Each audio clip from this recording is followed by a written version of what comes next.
Hello friends, मैं Nikita all in one education channel में आपका वेलकम करती हूँ। आज हम क्लास 9 to 12 के लिए लेकर आए वृक्षारोपण का हिंदी में निबंध, जो कि एग्जाम में आते ही है। आपको देखना है कि हमें लिखना कैसे, तरीका क्या होने वाला है और किस तरीके से हमारा कंटेंट रहने वाला है। चलिए देखते हैं। हमारा पहला पॉइंट रहेगा प्रस्तावना। वृक्ष हमारे लिए अत्यंत महत्वपूर्ण है। वह हमेशा चौकन्ना रहकर हमारी रक्षा के लिए तत्पर रहता है।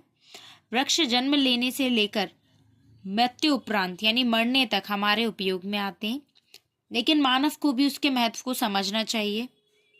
जो मानव है, जो वृक्षों को हानि पहुंचाते हैं, अपनी ज़रूरत के लिए काट देते हैं, इस चीज़ को मानव जो है उसे समझना चाहिए। क्योंकि वृक्ष जब वो जन्म लेता है और जब तक वो रहता है, अगर हम उसकी देखभाल करते तो वो संपूर्ण अपना जीवन हमारे लिए ही समर्पित कर देता है। भोजन के लिए जल, जलावन के लिए लकड़ियाँ, जीवन के लिए शुद्ध हवा, ये हमें सभी जो हवा है, ये सब चीज़ें हमें वृक्ष से ही मिलती हैं। तो वृक्षारोपण में बेसिकली हमें वृक्ष के बारे में लिखना है कि हम उसे किस तरीके से बचा सकते हैं, हमें उसके लिए क्या करना चाहिए, किस तरीके से एक मानव को वृक्ष को लेकर अपना दृष्टिकोण रखना चाहिए। नेक्स्ट पॉइंट देखेंगे। नेक्स्ट है वृक्ष का महत्व, या इसको लिख सकते हैं आप वृक्षों का महत्व जो भी है ना। यदि पूरी धरती को मरुस्थल हो जाने से बचाना है तो हमें वृक्ष की अंधाधुंध जो कटाई है उसे रोकना चाहिए। अगर पूरी धरती को सूखा होने से हमें बचाना है तो हमें वृक्ष को लगाना ही होगा।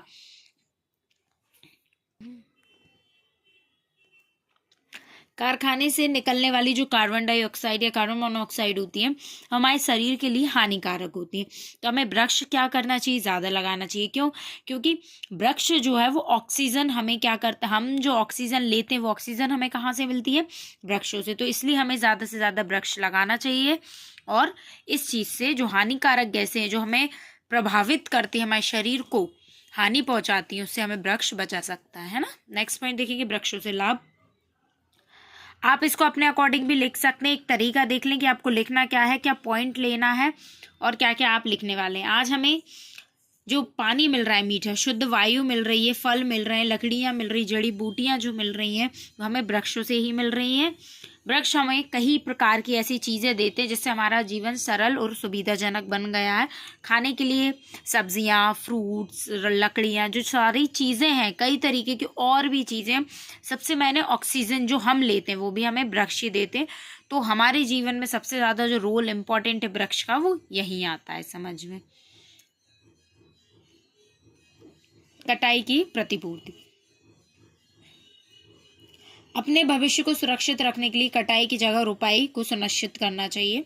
यह आवश्यक है। बढ़ती जनसंख्या के लिए अनाज के खेत की भी आवश्यकता है। देखिए क्या हो रहा है, जनसंख्या बढ़ती जा रही है और अगर इसी तरीके से पेड़ की कटाई होती जाएगी तो अनाज मिलना बहुत मुश्किल हो जाएगा, संभव नहीं रहेगा। तो हमें कटाई से ज़्यादा रोपाई, मतलब उसको उगाने या लगाने पर ज़्यादा फोकस करना चाहिए।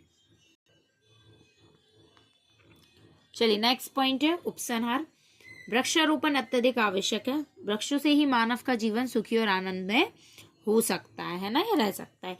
किसी भी निबंध को लिखने के बाद या शुरू करते समय इस तरीके से एक थॉट लिखना बहुत ज़रूरी है, इससे आपको मार्क्स अच्छे मिलते हैं। तो मैंने यहाँ बनाया है, आओ वृक्ष लगाएं हम, पर्यावरण को बचाएं हम। आप अपने अकॉर्डिंग बना सकते हो और चाहें तो हर पॉइंट पे ऐसे 2-2 लाइन थॉट की लिख सकते हैं। ये रहा हमारा पूरा टॉपिक। ये इस तरीके से हमारा टॉपिक होने वाला है।